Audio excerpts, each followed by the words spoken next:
Minister of State, Petroleum, Honorable Chief Army Staff, General Asim Munir, and our brother from Saudi Arabia, Engineer Khalid bin Saleh Al Mudaffir, Vice Minister of Industries,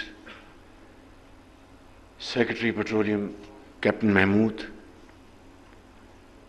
and Dr. Mark Bistro, and our brother from Azerbaijan,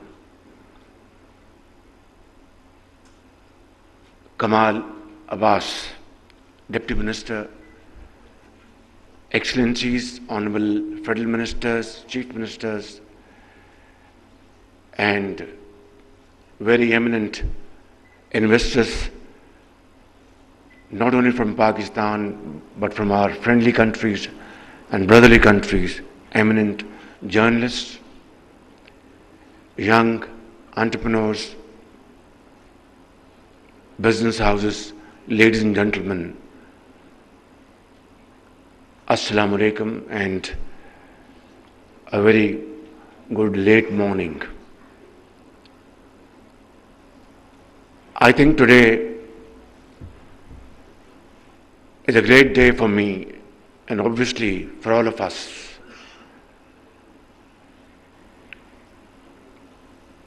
Here is a galaxy of people belonging to various walks of life, and you can tell from their faces that they have been deeply involved and absorbed throughout the proceedings of today. I will not go into repetition. A brilliant presentation was made by Dr. Musaddiq Malik, and a very wonderful speech by our brother from Saudi Arabia. Captain Mahmood made its points very well, and Mr. Mark Bistro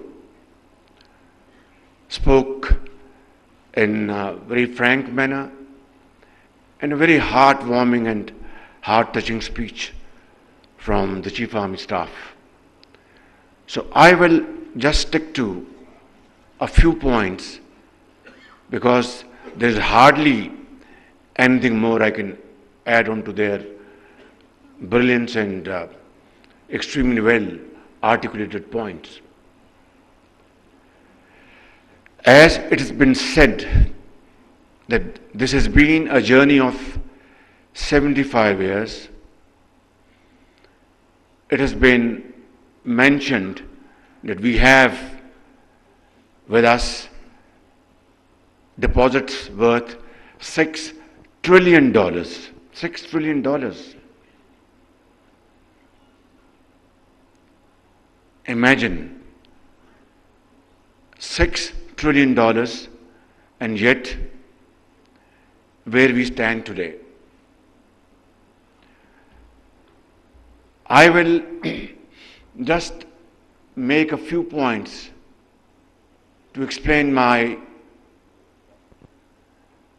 point of view. For example, Pakistan Steel Mills was established back in 70s with Russian support, and its entire raw material was always imported. There was, and there is, and there shall always be Kalabagh iron ore, which was probably touched and then forgotten. And there is no question about it that whatever iron content this Kalabagh iron ore had, today's technology and today's expertise could have and can easily convert into a raw material for steel plants in the shape of pellets or in other forms. Ricodec,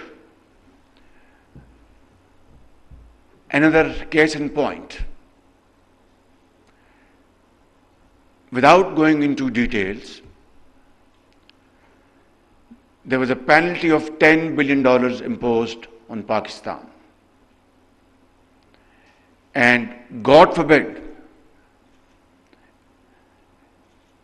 had this been imposed upon us and had we been forced to execute it,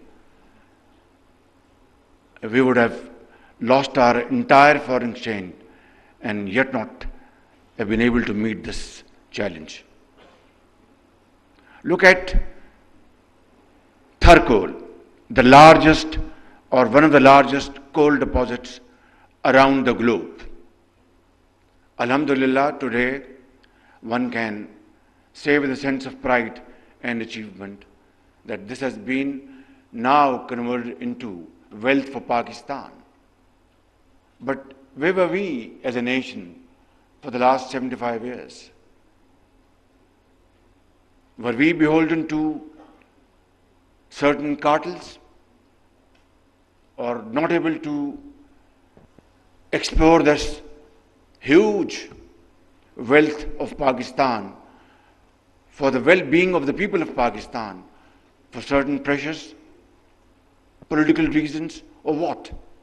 Is a question to be looked into deeply. Look at Cheniot iron ore, another deposit which belongs to the poor people of Pakistan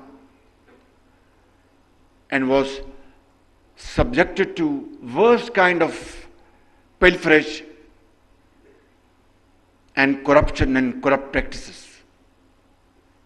I will not mention names here because that is not the intent and purpose of this meeting. Because today is the day to learn our lesson from the past and now move forward in unison. But let me say a couple of things about Cheniot iron ore. It was the project, the entire project was handed over on a platter to a Pakistani residing in overseas, relative to one of those very influential people at that point in time, had no credentials, had no business history, and there was no bidding. It was simply